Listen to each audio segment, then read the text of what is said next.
Are we doing that now? Okay.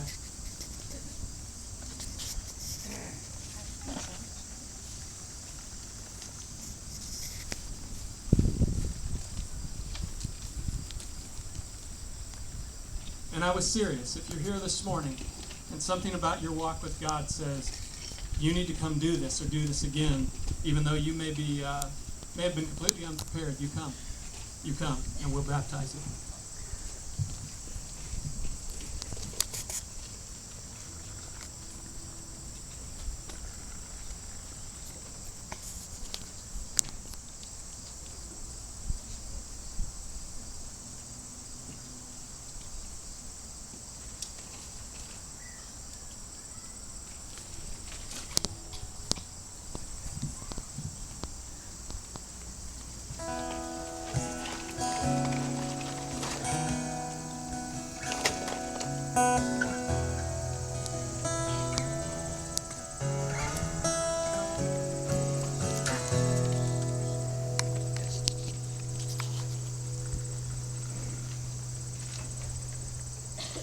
Outdoor service problems.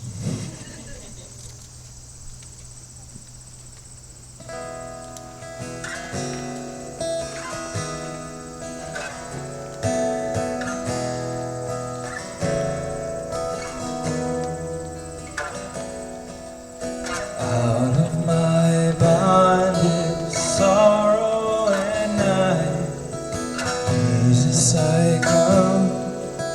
Jesus, I come into thy freedom, gladness and light.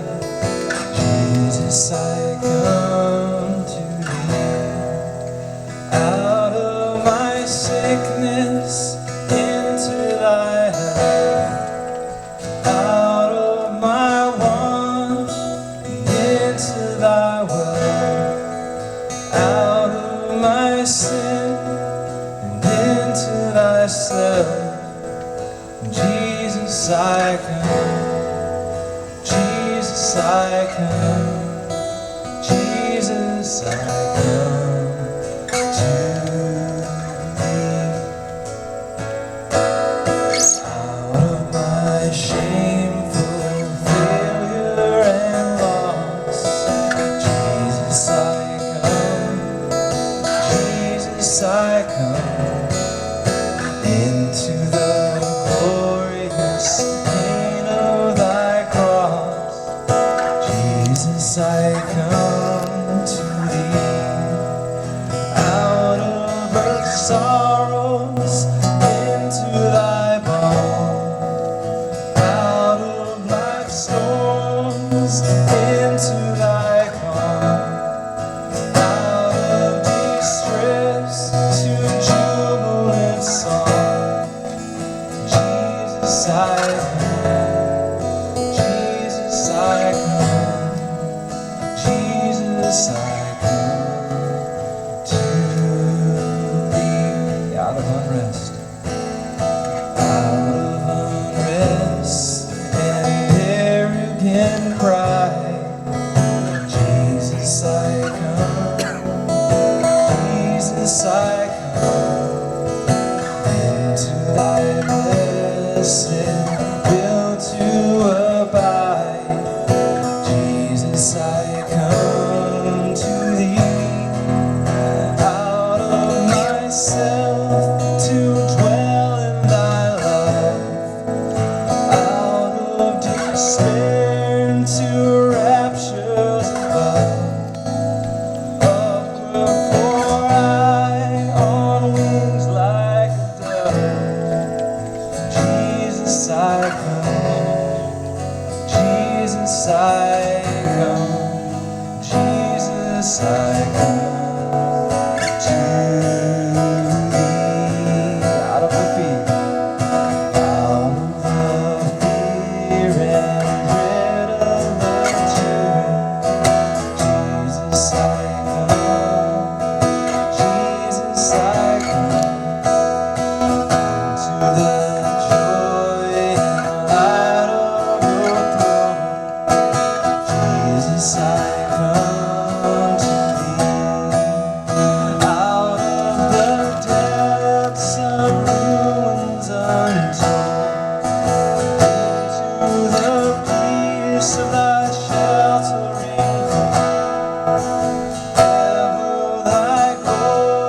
endless space to behold. Jesus, I come. Jesus, I come. Jesus, I come to thee. Jesus, I come. Jesus, I come. Jesus, I come to thee.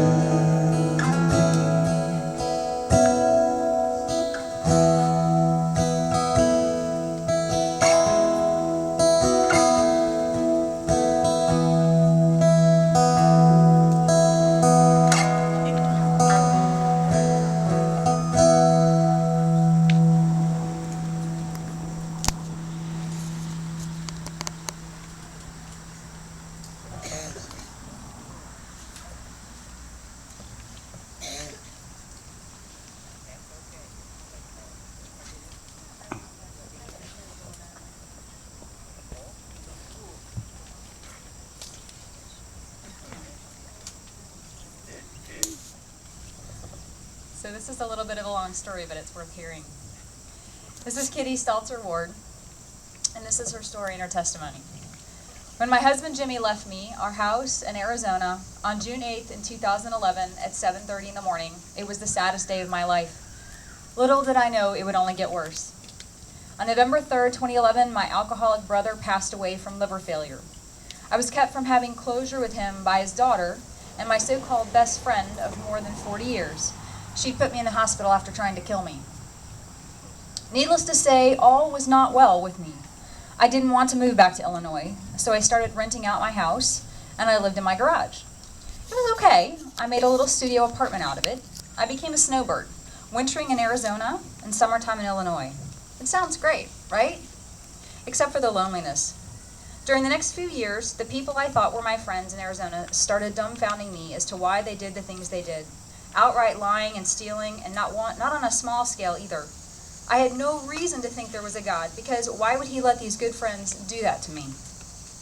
The straw that broke the camel's back was when I was in Illinois.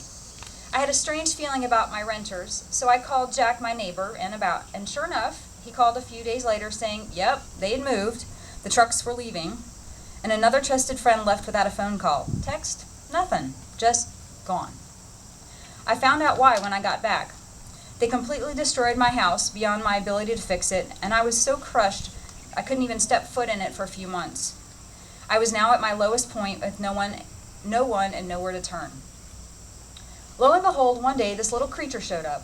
It was pitiful and emaciated, ribs showing, and so scared. It took 4 days of coaxing before she even came to me. That was my first glimpse of God, because I know he sent her to me. She's my wonderful little bit. He's now my constant companion, who I thank God for every day. And if you haven't seen her, she's the little pooch running around here today. Then shortly after that, still confused and bewildered on what to do with my present situation, not having the money or motivation to fix my house, I was having a good old time drinking and listening to loud music when, surprise, surprise, God does it again. 2 young ladies knock at my door. Why it was so weird is because I lived on the end of a nowhere to nothing street in the country desert. They introduced themselves as Sisters of the Mormon Faith and asked if we could talk. I said, sure. I was lonely. I had nothing better to do. They changed my life in a significant and profound way. I really felt the need to know why they were so happy and joyful and content, albeit they didn't have enough time on earth to be knocked down. Their names were Sister Brown and Sister Brown, so I started calling them Sister Addie and Sister Chrissy. They made me laugh, and I'm sure I embarrassed them more than once, but they kept on returning. I looked forward to all their visits. I read the Bible because they were such a joy to be around. They mentioned baptism, but I still was not ready. If it wasn't for their help, my neighbor Jack and the elders, I wouldn't have been able to clean the house, get some stuff sold, and help with the moving truck. They were most definitely God sent. Although I had to lose the house, I will always cherish those sisters with their positive messages. I think of them often and smile at their pictures on my desk. I kept up with them when I returned to Illinois. Sisters Amy Gallup and Heidi Mead were very easygoing with the same attitudes.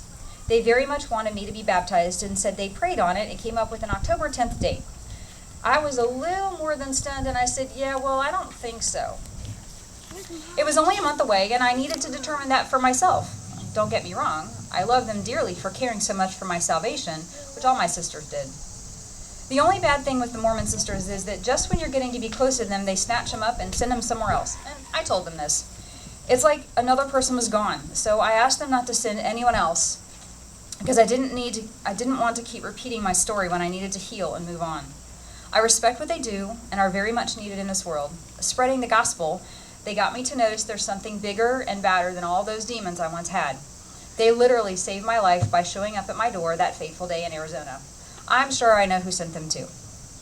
I've decided to be baptized now because I'd never do it if I kept on thinking I needed to be good enough. I've realized that's what baptism is for. You need to improve yourself every day.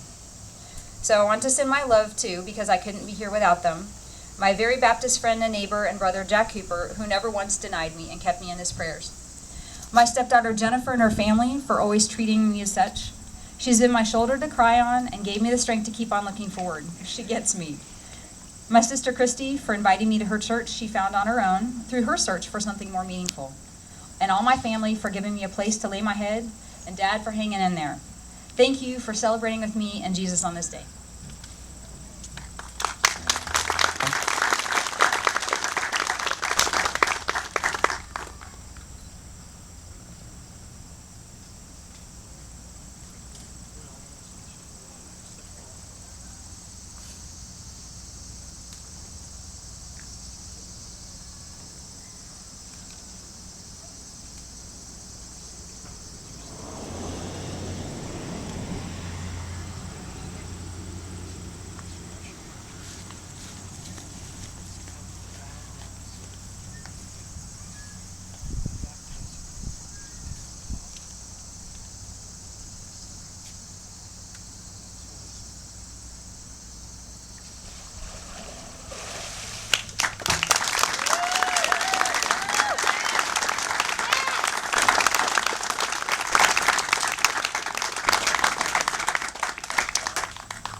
Next we have Nicole Cole.